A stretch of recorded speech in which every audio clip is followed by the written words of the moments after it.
L'évangile a été donné à Jésus. Oui. Mais dans la Bible, il n'y a pas l'évangile de Jésus. Mais il y a l'évangile selon Matthieu, selon Luc, selon Marc, selon Jean. Mais Dieu a donné l'évangile à Jésus. Torah, Moïse, Psaume à David. Il a donné la Bible à quel prophète? La Bible a été donnée à quel prophète? Narcisse va me répondre. Donc l'islam... Est-ce que vous comprenez Narcisse? Donc l'islam également, les musulmans que vous voyez là sur cette scène-là, mon frère Narcisse, tous les musulmans du monde, leur livre saint, ça s'appelle le Coran. Le Coran. C'est le même Coran qui est lu en Arabie Saoudite, c'est le même Coran qui est lu en Côte d'Ivoire. C'est la même prosternation qui est faite aux États-Unis, c'est la même manière de se prosterner qui est faite en Côte d'Ivoire. C'est les musulmans, tous les musulmans se prosternent de la même manière. On prend les ablutions de la même manière, on se dirige de la même manière, on s'oriente de la même manière, on récite le Coran de la même manière, on a la même divinité, mais ce qui n'est peut-être pas le cas de Narcisse. Narcisse, tu es peut-être évangélique. Merci beaucoup de confirmer. Mais vous savez que si Jésus-Christ, par exemple, s'il descend sur la terre aujourd'hui, Narcisse, hein, est-ce qu'il va aller chez les catholiques ou protestants ou Rose-Croix ou Assemblée de Dieu ou Christianisme Céleste ou Témoins de Jéhovah ou Mormons ou les Saints des derniers jours? Et qu'est-ce qu'il va faire? Il va appliquer Matthieu 26, 39. Il va se prosterner conformément à Matthieu 26, 39 pour prier. Parce qu'il priait dans la Bible. Il se prosternait pour prier. Donc qu'est-ce qu'il va faire? Il va aller se prosterner avec ceux qui se prosternent. Est-ce que vous comprenez? À la mosquée. Parce que c'est à la mosquée. Narcisse, les musulmans ne rentrent pas les chaussures dans la mosquée. Sauf dans des cas précis. Il y a des conditions dans lesquelles on peut rentrer les chaussures dans la mosquée. Et il y a des chaussures aussi pour ça. Mais en grosso modo, les musulmans ne rentrent pas les chaussures à la mosquée. Narcisse, tu vas répondre justement à la question. Hein. Et tu peux prendre le micro. Est-ce que tu rentres tes chaussures dans ta propre chambre? Tu peux répondre? Oh, Narcisse, arrête de rire. C'est une simple question. Tu es content de nous voir? Non, non. Tu rentres pas dans ta chambre? Oui. Pourquoi? Parce que c'est ma chambre. Non, mais pourquoi tu n'es pas rentré à chaussures? Tout simplement, c'est ma chambre. Tu n'es pas sali. Une intimité, en fait, c'est ça. Les musulmans ne rentrent pas à chaussures à la mosquée. Tu connais au moins la raison? Non, je ne connais pas la raison. C'est un lieu saint.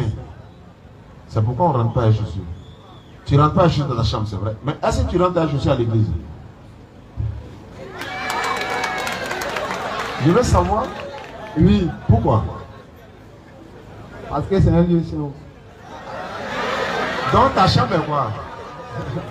Ça veut dire que tu ne rentres pas à chaussures dans ta chambre, mais tu rentres à chaussures à l'église. Une manière de te dire, selon Exode 3, verset 5, l'Éternel Dieu dit à Moïse, enlève tes sandales, tu es dans un lieu saint. Est-ce que vous comprenez? Conformément aux pratiques musulmanes. Les musulmans, avant d'aller prier, ils prennent l'ablution. Narcisse. La Bible le confirme. Exode 40, verset 30 à 31. Moïse et son frère Aaron, ils ont mis de l'eau dans la cuve et ils ont pris l'ablution. C'est écrit noir sur blanc dans la Bible, ablution. Narcisse, quelle est la région qui prend l'ablution? Personne. Tu as raison, vraiment personne. Bonne chance. Ici, là. C'est vrai, personne vraiment. Les musulmans ne prennent pas l'ablution. Hein? Si les musulmans. Mais comme tu dis personne là. Bon, vous parlez de l'ablution. Laver la main, les pieds avant d'aller prier là. Mais vous avez posé la question sur les chrétiens. Voici la raison pour laquelle il y a 10 personnes. J'ai dit, quelle est la religion, les fidèles de quelle religion qui prennent l'ablution? C'est les chrétiens ou c'est les musulmans? Ce sont les musulmans. Merci beaucoup. Mais ça fait quoi dans la Bible? Ablution là, ça cherche quoi dans la Bible?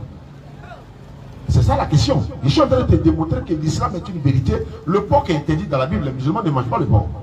Moi aussi, je ne mange pas le porc. Merci beaucoup de ne pas manger le porc parce que ça crée beaucoup de maladies. L'alcool est interdit dans la Bible. Les musulmans ne boivent pas l'alcool. Moi aussi. Bien sûr. Non, et toi aussi?